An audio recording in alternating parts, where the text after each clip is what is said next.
Okay, here we are. We're looking at Rembrandt. His name, Rembrandt van Rijn. Now, some of you will be like, finally, a name I recognize. And others are like, Rembrandt, what? Who?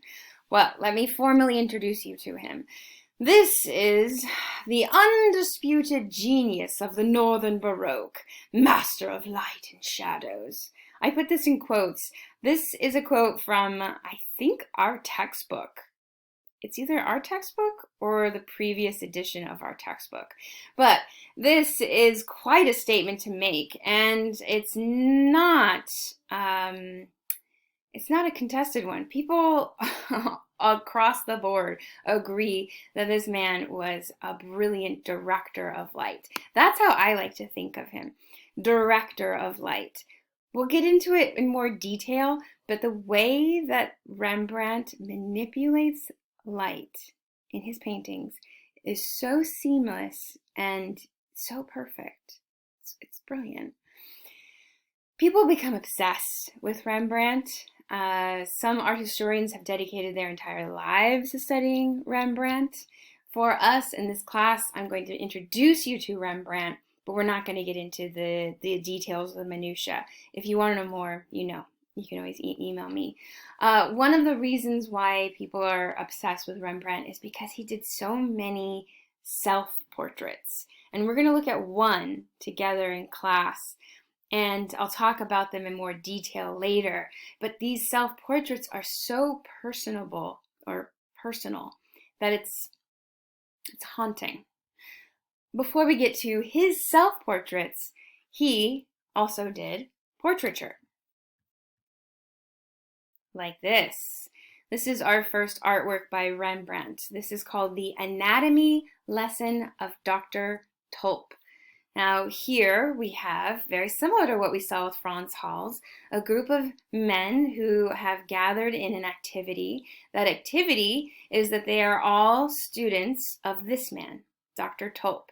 And Dr. Tulp was a real guy, a real person, and he was a leading surgeon in the Baroque period. So here we see him leading a class demonstration on this cadaver. He's opened up the arm, and what we can see is the textbook.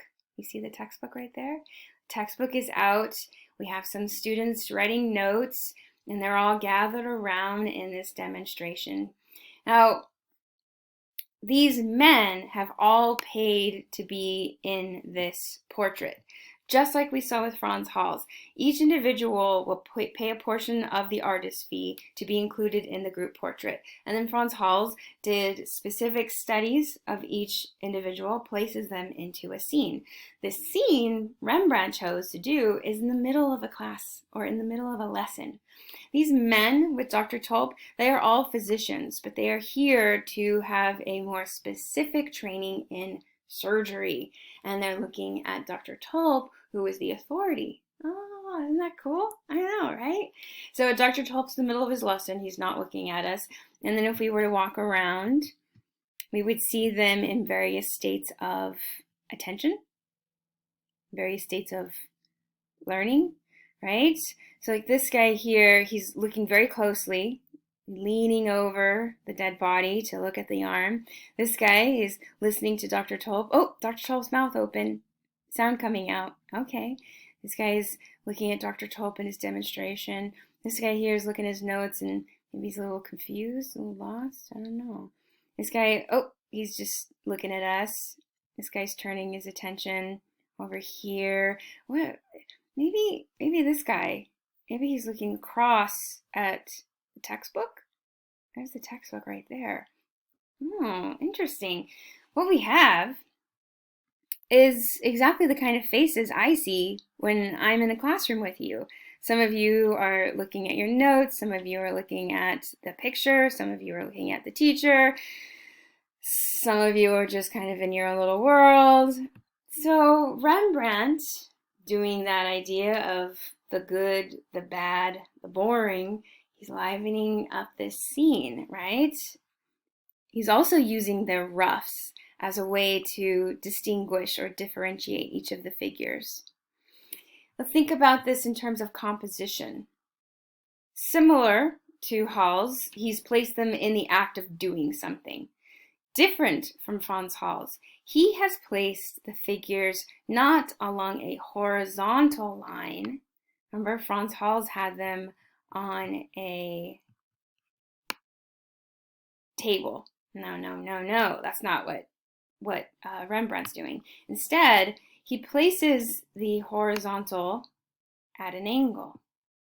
He places the cadaver and the table at an angle, therefore creating a little bit more depth, a little bit more space to the entire scene. So rather than everybody lined up along this table, various heights, he's pulled it back. And so the scene is expanded, and we are invited in. It's as if we are supposed to be standing or sitting right there. We're part of this lesson. Oh, okay, cool. So we see our attention to diagonal lines. We can also argue that this is an oval, right? You want to see that oval, I'll put it in. Here we go. I'll try. Here we go. Look at our oval there. Oh, I can't turn it. But we have a more pulled space. So it's definitely activating a larger sense of composition. What about that light, Miss Cortez? Okay, let me zoom in. Here we go.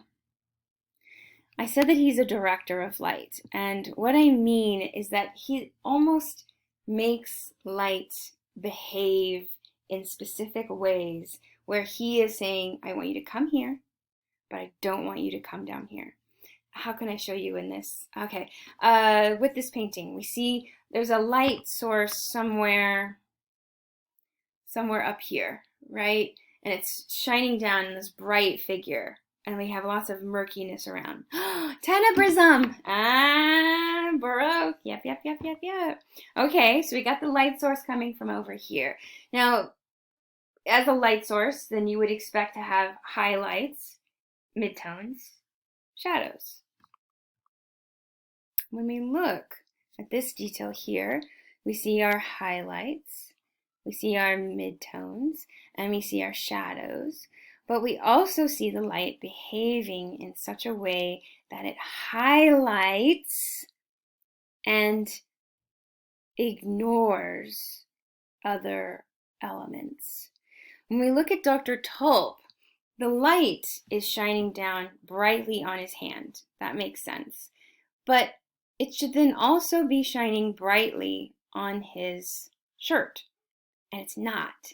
Instead, it's this black, murky void.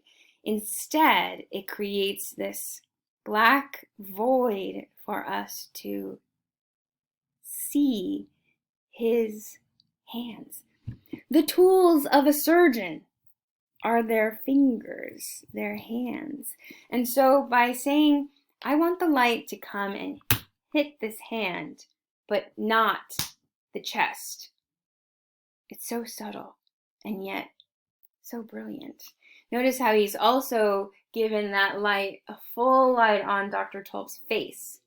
There's really very little midtones. Instead, it's like a pop, bright highlight on his face. Whereas the other figures, they have midtones, they have shadows, but this isn't about them. This is an anatomy lesson of Dr. Tulp. Dr. Tulp, not Dr. Tulip. I've seen too often students write Dr. Tulip.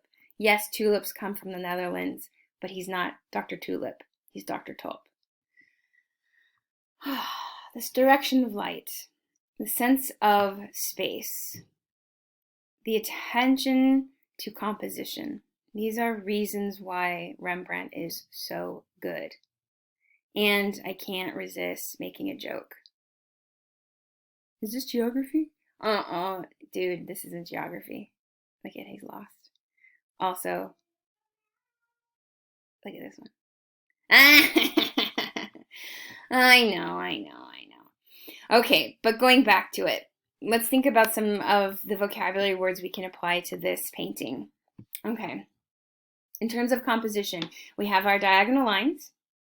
We have kind of a foreshortened view of this figure. I would allow you to say foreshortened. It's not an extreme perspective, but it's tilted enough. Okay, I'll let you say that. We see highlighting of each student with the roughs, right? Giving each a space to be viewed. We also see his direction of light. We see tenebrism. Cool. Baroque moment. I mean, it's not the same kind of Baroque moments we saw in the Italian the Italian Baroque, right? Like right before your head is cut off. But it's an anatomy lesson, and he's in the middle of giving that lesson. So yeah, you could argue Baroque moment. Sure, sure, sure, sure. We're going to continue with Rembrandt and another group portrait in our next video.